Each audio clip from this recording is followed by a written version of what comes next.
Coming up on Hawk TV, we take a look at the impacts of a new assistant choir director, The beginning of a new season for esports, and a senior volleyball player's journey.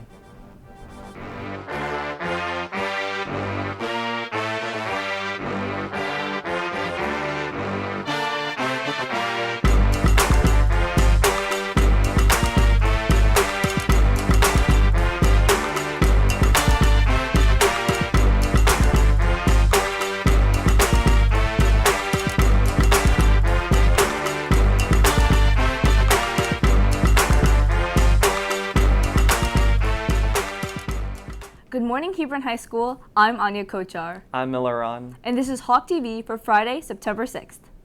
This summer, senior John Danel began a job most would not expect. Sabrina Sheehy takes a look. The Danel family has been in the funeral business since 1896, and in 1923 the family gained the Danel Funeral Home building. Since its founding, the Danels have carried on the legacy, finding comfortability within the line of work. The latest member, and Hebron senior, John Danel III, has been working at the home since his 10th grade year. I was raised around it, so it really wasn't, it's not weird to me. Like, I know for Mauricio, whenever he first started, it was kind of weird, but now that he's worked around it for a while, like, you just kind of get used to it. And death's just a part of life. So it's just kind of something that needs to happen, and not a lot of people want to do it, so that feels nice. Alongside Danel, his best friend Mauricio Canis has been working at the home since 10th grade. Both boys say they enjoy working at the home, but being able to find joy in the job is what keeps them around. Overall, helping families, because again, this is the worst time of their lives that they're going through, and losing someone you love, it takes a big grievance on you. And I think having like support and someone to guide you, I think that us providing that really helps the families. And I just love helping the families overall. Throughout his time at the home, Danel says he not only has found a sense of comfort in his job, but has also gained skills that are useful in the world outside of work. I've learned to look at everything very scrutinizing. You know, there's going to be a whole lot of people here, and if one person sees it, then they might think, wow, these people, they don't care. So you just need to make everything perfect. I want to be able to feel like the family walked away having a positive experience. On the outside, some may not realize the dedication and work that goes into running a funeral home, but Danel says in reality, many skills are required when working in this environment. You gotta be good at time management, having leadership skills, and just knowing what's going on and like being persistent. I feel like having those qualities, they go hand in hand in the funeral business, because without it, then the funeral home would fall apart. In the future, Danel has plans to take over the funeral business in hopes of helping more families around the country in their times of despair. I want to expand the funeral home. Right now, we're just kind of focused on this one, but I would like to see there be more Danel funeral homes. Reporting for Hawk TV, I'm Sabrina Sheehy. We have parties here, but Thanks, Sabrina. To find out more about Danel Funeral Home, visit their website at danelfuneralhome.com. With the new school year starting, teacher Christopher Phillips has taken over as the new head coach for esports. Claire Park takes a closer look into how this change might impact the new season. With the departure of teacher and founder of Hebron Esports, Jaden Gorham, has come a change in leadership for this upcoming season. Junior Rochoy, the only returning varsity player, explains how this change will affect this year's team. I think the biggest challenge is building new chemistry with the new players and having to play new roles and changing our play style compared to last year's team and with Mr. Gorham. Senior Hansu Kim, who is the captain of esports, started playing Valorant in August of 2020 and joined esports as a sophomore. Kim says the absence of Gorham impacts the team. Honestly, losing Mr. Gorham is pretty detrimental for our program, but the thing is, Mr. Gorham is still a part of our program, even though he is not here at Hebron. He still jumps in calls and just helps us and coaches us and walks us through some things. Teacher Christopher Phillips is the new head coach of esports, has been the person who brings energy into the team for the last few years. While Phillips is now the coach, he says the team is training themselves and bringing up the next generation of players. but I can't teach them Valorant. I can't teach them the skills. I can't and shouldn't run a practice. It's up to them. And so yes, there are big shoes to fill stepping in for Mr. Gorham. He's a huge loss to the program, to the school, to these students. But at the same time, this is a student-led and student-run. I am the adult who sort of steers the ship to make sure we don't run into anything, but they're really the ones doing the work here. With the esports team being the first to qualify 2 rosters for nationals in Valorant, Kim says his progress as a captain gives him hope to continue the program's legacy this season. Initially, I did have some concerns, but pretty much those concerns have been alleviated because of like how much I've grown as a player in the game and how much I've grown as a leader, and to be able to step in the presidential role, I think our program will be fine. While Phillips lacks experience in competitive gaming, he says the team continues to set their goals high for this upcoming season. There's no doubt in my mind about what is going to happen this year. The kids all know, I know, Mr. Gorham, everybody else. National championship is our goal, and anything less is going to feel like a disappointment. And so we want to continue to build to that, but that's what our goal is. Reporting for Hawk TV, I'm Claire Park. Thanks, Claire. You can support the esports team at their next tournament this Saturday. Summer might be over, but 3 students don't get a break from the heat in this recreation of hot ones. Let's see if they can handle the spice. Hi, I'm Christian. I'm from theater. Hi, I'm Kamari. I'm from VSU. Hi, I'm Sheldon. I'm from football. And we're doing hot ones. I put a good amount on Last one.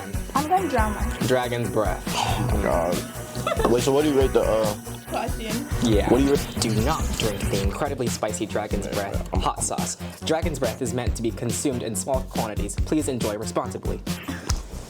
Last one. Oh, okay. Okay.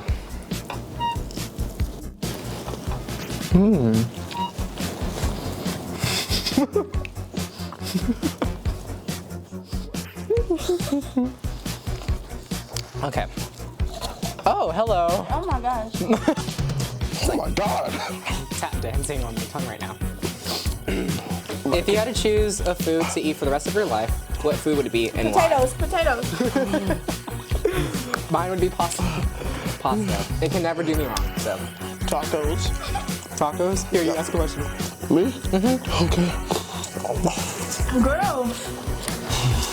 I feel like I got like lip injection. Bro, who don't want that milk? Here, do you want my milk? Yeah. Here. Come on. Okay, okay, I'll take another bite. Bro, sweating. You think it would be this bad? No, not the last I'm one. not even gonna lie, no. Because like it would just skip like 8 different price levels from this one to this one. Yeah, it went from real low to something else. I don't know what that is. Y'all got that from Area 51. That's not real. Take another one, because we just took one. You have to do it. Sheldon, do it. You got to do it. If you don't do it, Bro, I got a football game today. You have to do it. Do it. Go. Bro. Thanks for watching.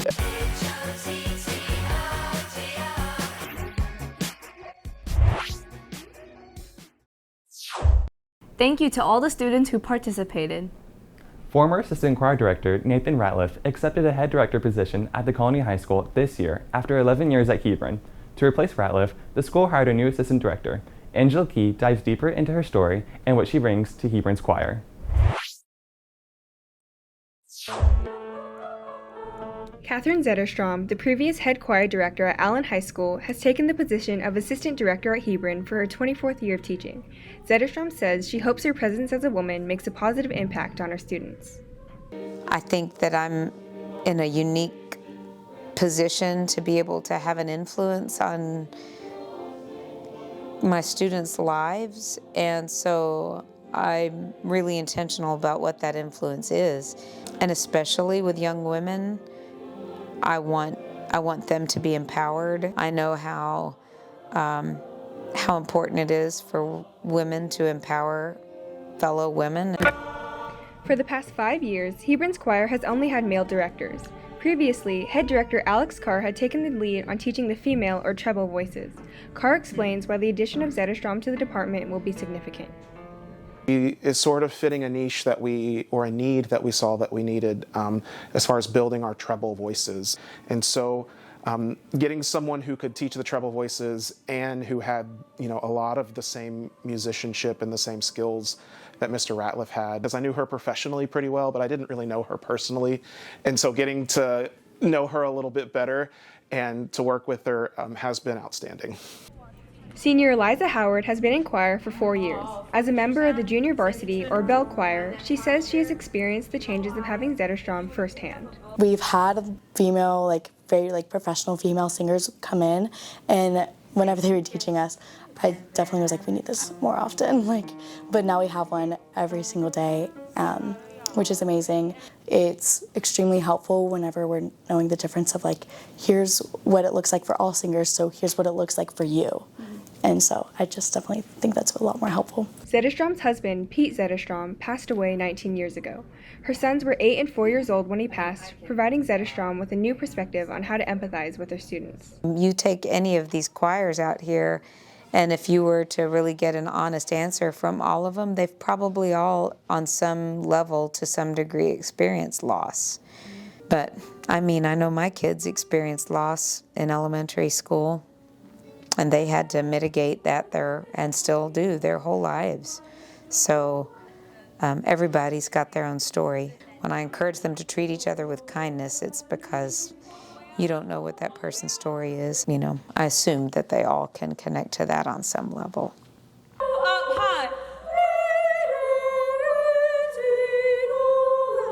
Is it still smooth? She's been very open and honest, but in a way that makes us feel comforting and not just what is she saying, and it's been just very endearing hearing about her life and the things that she's been through, but also how she ties that into choir, which is something that can be super hard to do.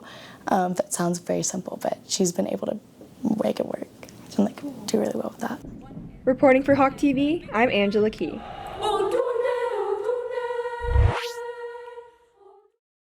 Thanks, Angela. Be sure to welcome Mrs. Zetterstrom if you see her in the hallways. This Saturday, Grandscape held an event called the Summer Nights Market, which was organized by the Crown Creations Company. At the event, small businesses had the opportunity to showcase and sell their products. Justin Lee takes a look into the event. Owners of the Crown Creations Company, Danita Grant P. and Ebony Moore, started hosting vendor markets about 2 years ago in Dallas. So our mission was really focused on just promoting and advertising small businesses. We know that small businesses are the backbone of this country, and so we wanted to just make sure we provided a platform for small businesses to get their products and services out there for the very diverse community that we live in and just exposing them. So we are thankful and blessed to be able to do that with them. Grace Lauren Taylor, the owner of Gracelets, started her boutique 12 years ago as a middle schooler. Now, Taylor sells handmade crystal jewelry and accessories such as bracelets, earrings, and necklaces, and utilizes opportunities such as the Summer Nights Market to display and sell her products. Taylor says there is a deeper importance and meaning of the jewelry. What I want to do right now, or maybe in the soon future, is to help other people, make sure that they feel safe and seen. And picking out jewelry is a very personal process. It's how we adorn ourselves, how we present ourselves to the world. And so I'm just a little part of that, and that makes me so happy. Through providing affordable jewelry and accessories, Taylor says she hopes to also benefit her customers' mental health and confidence. Bracelet's $12. Sometimes I'll look at the person and they'll be like, I don't have $12, and then I'll reduce the price for them because I think that they should have it. I would rather give something to them for less money just as an exchange, because the look on their faces means everything. As business owners, Grant P. and Moore say how they differentiate themselves from others in order to attract new customers and vendors. The uniqueness of our business is, one, that we were vendors before, and then also we value our vendors over profit. So that's what makes us unique. We are diverse markets. We make sure that we have different type of genres, just not your typical jewelry and painting. We look for a lot of people that are actually truly creative, and our creativity is what we really pour into our market. After starting Crown Creations and hosting numerous monthly markets in Dallas, Grant P. and Moore share some advice to those who own or may want to start their own businesses. I would just say follow your dreams and your passion. I mean, for both of us, we both have full-time careers. And so I just would encourage everyone to follow your dreams, right? I mean, and be open to different paths that you may be led down. Yeah, and I think because the sky's the limit. I mean, if you just put your heart into it and you value what you do, you got to love what you do. And at the end of the day, if you love what you do, it's always going to come out successful. Reporting for Hawk TV, I'm Justin Lee. Thanks, Justin. To find out more about the Summer Nights Market, visit their Instagram page at Crown Creations Event Co. After committing to go to D1 over the summer, senior Haley Kerstetter is gearing up for her last season. Lindsay Kuba takes a closer look. After getting a new head coach this season, the varsity volleyball team has found success with a record of 18-6. Senior Haley Kerstetter noticed that with a number of players knowing each other's playing style, they've been able to apply that knowledge onto the court. I think it's definitely a bit looser. People aren't playing as uptight and people are just like having a bit more fun. They're putting less pressure on themselves, but they're still exceeding in every other way. Having played with her for over 12 years, senior Addison Berry has been able to witness Kerstetter's growth as a player and see the value that she brings to the court. Haley is really good at balancing. Like I'm more of the crazy energy and I want to help and critique girls, and Haley is very down to earth and very chill. So I think it's a really good happy medium of where we both stand. She's a great teammate though. She's very energetic and she's not afraid to push you around to get you hyped. So I think she has a great balance of both. Over the summer, Kerstetter verbally committed to the University of Pennsylvania to further her academic and athletic career. Having seen her potential as a player, head volleyball coach Rachel Buckley was glad to hear that Kerstetter has taken advantage of this opportunity. I think Haley could go Division I in anyone, but it's super impressive that she was dead set on Ivy League, because that just speaks to how she's elite in both academics and athletics. I was not surprised. I knew she was going to go D1, but the Ivy League piece is a cool piece of that. Kerstetter started off the season getting almost 10 kills per game, but in the second set of a match against Southlake, she collided with an opposing player, landing on her ankle and being replaced by teammate Lindy Lawley. Definitely, we had a moment of freak out. I think everybody got scared for a second there, but they came back in the third set and did great. Lindy is doing an excellent job of filling in for Haley. Haley is a big loss and adds a lot to us, but we are hurting right now because of Lindy. Though challenges have presented themselves throughout her healing process, Kerstetter has had support from her teammates and coaches who have helped her out whenever possible. My team has been amazing throughout this entire process. I couldn't ask for any more support, and so is Coach Buckley. She's been amazing and really just helping me through this time, because it is hard, but it's a lot more helpful knowing that my teammates have my back and they're supportive of me and will help me out with anything that I need. Reporting for Hawk TV, I'm Lindsay Kuba. Thanks, Lindsay. The volleyball team's next game is Tuesday at Memorial High School at 6 p.m. In other sports news, the varsity football team will be competing against Southlake at the Brian Brazel Stadium tonight at 7 p.m. And water polo will be competing against Flower Mound, with the varsity girls playing at 5:30 and the varsity boys playing at 7 p.m. That's it for today's episode. I'm Anya Kochar. And I'm Miller On. Have any story suggestions? Send us a message through one of our social media accounts. And make sure to follow us on X, Instagram, and TikTok.